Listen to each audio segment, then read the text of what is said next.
We need more real love, Brené Brown states in her book Atlas of the Heart. Gritty, dangerous, wild-eyed, justice-seeking love. Sit back and let's learn about love together.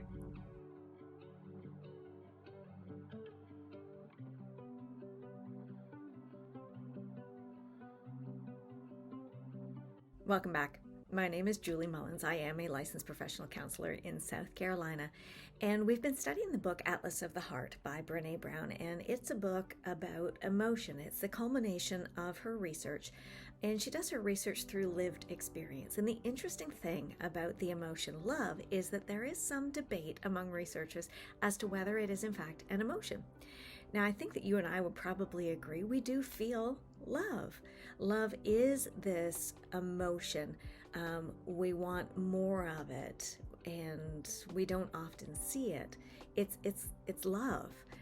And Brené talks about the fact that people live by these strong emotions. She quotes another researcher, Barbara Fredrickson, also a renowned emotions researcher. She quotes her as saying that love is the preoccupying and strong desire for further connection. It's the powerful bonds people hold with a select few, the commitments to loyalty and faithfulness. That's pretty big. In doing further research, just looking up what love is from a variety of faith perspectives, these are the things that love is described as.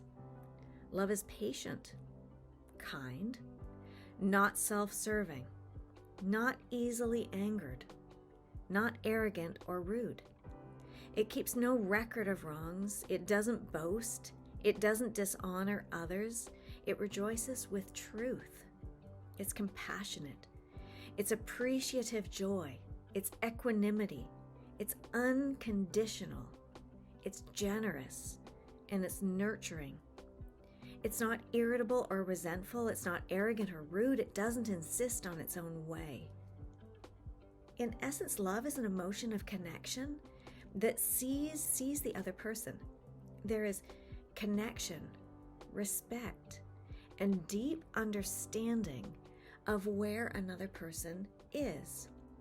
Now, as with a lot of other emotions, when we're experiencing them, we can't see or feel these things toward another person unless we feel and see them toward ourselves. If I am not patient and kind with myself, then I am really not going to be patient and kind with somebody else. Because I don't behave as things are. I behave as I am. I don't behave as the situation dictates. I behave how I actually am inside. And if I am going to love another person, I have to. It demands that I first love myself. So if I'm looking at all of these different qualities, if I rejoice in the truth, if I seek to not dishonor others, I'm not going to seek to dishonor myself. If I'm not keeping a record of wrongs, then I'm not failing and going, oh, I always fail. Think of all of these lists of times when I failed, when I didn't do things right. So I'm not beating myself up.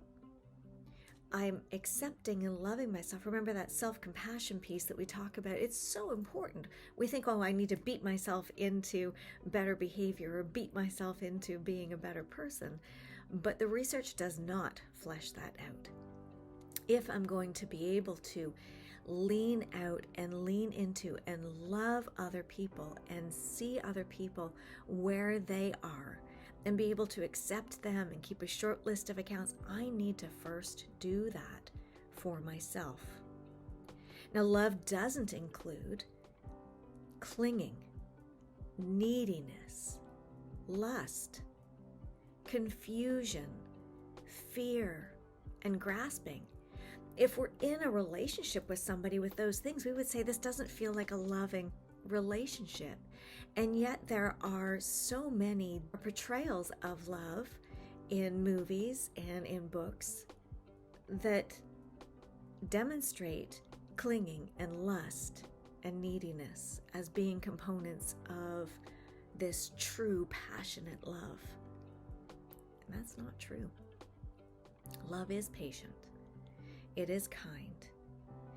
It develops intense feelings of deep appreciation for another person, great interest or pleasure in another person or another thing or myself.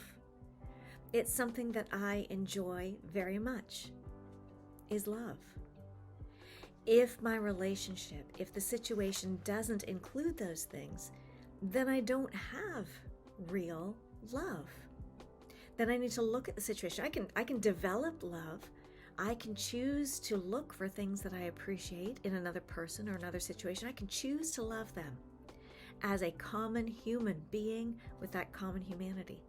As somebody who is an image bearer of God, I can look at that other person and say, that person is worthy and I'm going to love them. I may not like what they're doing and I'm going to have appropriate boundaries if the behavior isn't appropriate, but I'm going to seek to love them as I love myself. And I can only love them if I truly love myself.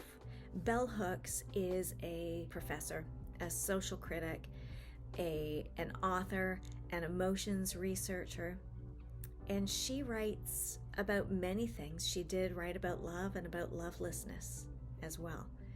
And our society, one might say, is full of lovelessness, this lack of acceptance of others. Brené quotes her on page 187. She writes that Bell Hooks teaches that the injustice and systemic oppression that we see in the world today stem from a collective, deep lovelessness, and that Bell Hooks calls for an ethic of love. It sounds overly simplistic, but when you go back and listen to that list of words again of what love is, love sounds soft, but it is not. Love is a courageous, gritty, empowering choice that allows us to engage in the world in a different way and stand up for right where right needs to be stood for. That allows us to stand up for ourselves in a relationship that is damaging, abusive. If there is abusive behavior in a relationship and I'm used to loving myself and I am being controlled and manipulated and used, then I recognize this isn't love, even when the other person says, but I love you so much. I'm able to stand up and say for myself and for the other members maybe who are in the family, this isn't love. We need to learn how to develop love so that we can remain in a connected relationship. And if not, then I am going to, because I love myself and because I love you, I'm going to step away from this relationship. So hopefully in love, you can develop some insight and learn what it was that was going on in this relationship that wasn't healthy. I know I kind of jumped around to a bunch of different things. I hope that there's something there that you can sink your teeth into that you needed to hear today.